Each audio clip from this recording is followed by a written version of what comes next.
The Grand Canyon, a scar of time, a place of power. It calls to people, draws them in. This immense chasm, carved by the Colorado River over millions of years, is more than just a natural wonder. It is a testament to the relentless passage of time, a monument to the forces of nature that have shaped our world. The sheer scale of the canyon, with its towering cliffs and deep shadowy recesses, inspires awe and reverence. It is a place where the Earth's history is laid bare, layer upon layer for all to see. Some say it doesn't let go. The canyon has a way of getting under your skin, of haunting your dreams. Its vast, empty spaces can feel both liberating and oppressive, a reminder of our own insignificance in the face of nature's grandeur. The play of light and shadow across its rugged landscape can create an almost otherworldly atmosphere, a sense of mystery and foreboding that lingers long after you've left its rim. Theodore Shumway felt that call. He was a man of his time, a product of the early 20th century, when the American West was still a land of opportunity and adventure. Born into a world of rapid change and technological progress, Shumway was drawn to the wild, untamed spaces that still existed on the fringes of civilization. He was a prospector, a seeker of fortune, but also a dreamer, a man who believed in the promise of the unknown. In 1921, he set off on a journey. He was a prospector, a dreamer. Armed with little more than a pickaxe, a pan, and a map, he ventured into the heart of the Grand Canyon, driven by the hope of striking it rich. The gold rush may have been long over, but the lure of untold wealth still drew men like Shumway into the wilderness, where they faced not only the challenges of the land, but also the limits of their own endurance. He was looking for gold. He found something else. In the depths of the canyon, amidst the harsh, unforgiving landscape, Shumway discovered a different kind of treasure. It was a place of solitude and reflection, where the silence was broken only by the wind and the distant call of a bird. Here, far from the noise and bustle of the modern world, he found a sense of peace and clarity that eluded him in his everyday life. Shumway was a solitary man. He was used to the silence of the wilderness, to the long, lonely nights spent under the stars. The canyon, with its vast, empty spaces and its sense of timelessness, suited him perfectly. It was a place where he could lose himself, where he could escape from the pressures and expectations of society. Used to the silence of the wilderness, the quiet of the canyon was a balm to his soul, a reminder of the simple, unchanging rhythms of nature. Here he could find solace in the stillness, in the slow, deliberate passage of time. The canyon was a place where he could be alone with his thoughts, where he could reflect on his life and his place in the world. He was tough, resourceful. Years of living on the edge of civilization had taught him how to survive in the harshest of conditions. He knew how to find water in the desert, how to build a shelter from the elements, how to navigate by the stars.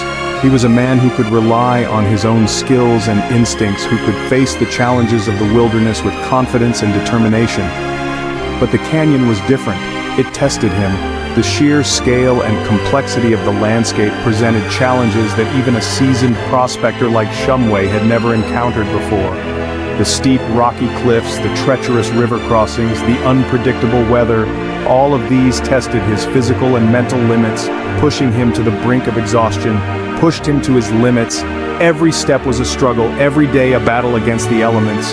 But Shumway was determined to press on, driven by a sense of purpose that went beyond the search for gold. He was on a journey of discovery, not just of the land, but of himself. The canyon was a crucible, a place where he could test his mettle and find out what he was truly made of. And then, it swallowed him whole. The canyon, with its deep, shadowy recesses and its labyrinthine passages, seemed to close in around him, drawing him deeper into its mysterious depths. It was as if the land itself had claimed him, pulling him into its embrace and refusing to let go. Shumway's fate remains a mystery, a testament to the enduring power and allure of the Grand Canyon. The Grand Canyon is a beautiful place. Its vast expanse of rugged cliffs and deep valleys is a sight to behold, especially at sunset when the sky is painted in hues of orange and pink. But beneath its breathtaking beauty lies a darker, more sinister side. It's a place where people have been known to disappear without a trace, swallowed by the very earth they came to admire.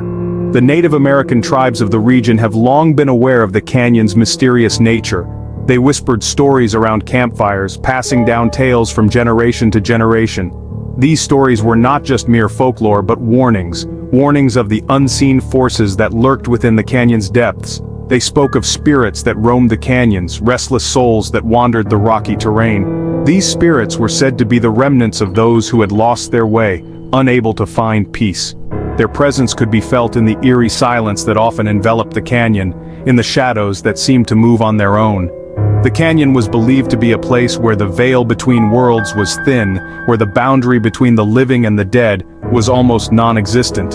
It was a place where one could easily slip into another realm, never to return. The mist that rolled through the canyon at twilight was said to be the breath of the spirits, a reminder of their ever-present watch. Some say the canyon is haunted by the souls of those who ventured too far, who dared to challenge the canyon's mysteries and paid the ultimate price. The ominous clouds that often gathered over the canyon were seen as a sign of the spirit's displeasure, a warning to those who dared to enter, by those who never left. The old photographs of explorers and hikers who once roamed the canyon now serve as a haunting reminder of the canyon's dark history. These images, faded and worn, tell the story of those who came in search of adventure but found something far more sinister. Lost hikers, daredevils. Their energy lingers. The abandoned hiking gear scattered along the trails, the memorials and plaques that dot the landscape, all serve as silent witnesses to the canyon's deadly allure. The eerie stillness that often pervades the canyon is a testament to the lives lost, to the dreams that were never realized, trapped within the rock walls. The ancient rock formations with their deep cracks and crevices seem to hold the secrets of the past. The shadows that dance on the canyon walls are a constant reminder of the spirits trapped within, unable to escape the confines of their rocky prison. Theodore Shumway walked into this. A man with a thirst for adventure, he was drawn to the canyon's enigmatic beauty. He had heard the stories, but like many before him, he believed they were just myths, tales to scare the unwary, unaware of the darkness that awaited him. As he ventured deeper into the canyon, the air grew colder, the shadows longer. The once vibrant landscape took on a more sinister tone, and Theodore began to feel an unsettling presence. Little did he know, he was not alone. The spirits of the canyon were watching, waiting for their next victim. Shumway set up camp near a creek bed. He was alone, or so he thought. One minute he was there, the next he was gone. His camp was untouched, his belongings were still there. But Shumway was gone. Search parties were sent out, they scoured the area. Days turned into weeks, weeks into months. No sign of Shumway, he had disappeared into thin air. The mystery deepened. The canyon had claimed another victim. People whispered, they speculated. What happened to Theodore Shumway? Some said he got lost, fell into a ravine. Others weren't so sure. They talked about the strange energy of the canyon, the stories of disappearances, the whispers of something more sinister. Investigators found nothing, no clues, no footprints, no sign of a struggle. It was as if Shumway had simply ceased to exist. The case went cold, but the story didn't end there. Section 5. Shadows and Spirits. The Grand Canyon is a place of shadows and whispers. Some say the spirits of the lost linger there, trapped between worlds. Could Shumway have stumbled upon something ancient and evil? There are stories, legends passed down through generations of Native American tribes. They speak of beings that inhabit the canyon, spirits that can't leave. Could one of these entities have taken Shumway? The question lingered. Section 6. Lost and Found. Years later, a hiker stumbled upon something strange, deep in the canyon, away from any trail. It was a skeleton, picked clean by time and scavengers. Could this be Shumway? The bones were taken for examination, but they were too old, too degraded. Identification was impossible. The mystery remained. Was this Shumway, or another victim of the canyon's strange power? Section 7. The Enigma of the Canyon. The Grand Canyon is a place of extremes, of beauty and danger, of wonder and terror. It's a place where the veil between worlds seems thin, where the laws of nature seem to bend and sometimes break.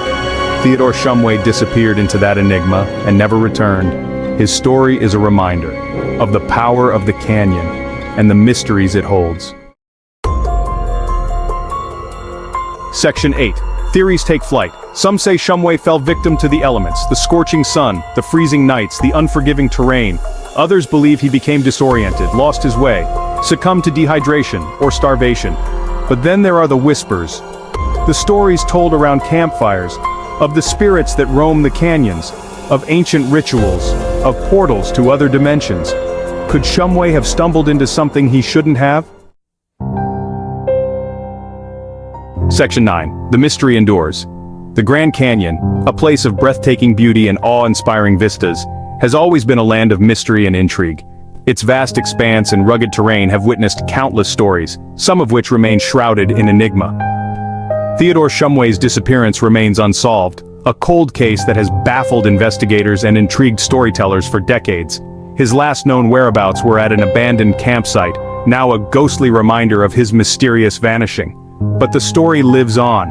Around campfires under the starlit sky, people gather to share tales of Theodore Shumway. His name has become synonymous with the unexplained, a legend that refuses to fade away. In the whispers of the wind, one can almost hear the echoes of his footsteps, the faint calls for help that were never answered. The wind carries with it the secrets of the canyon, secrets that are reluctant to be revealed.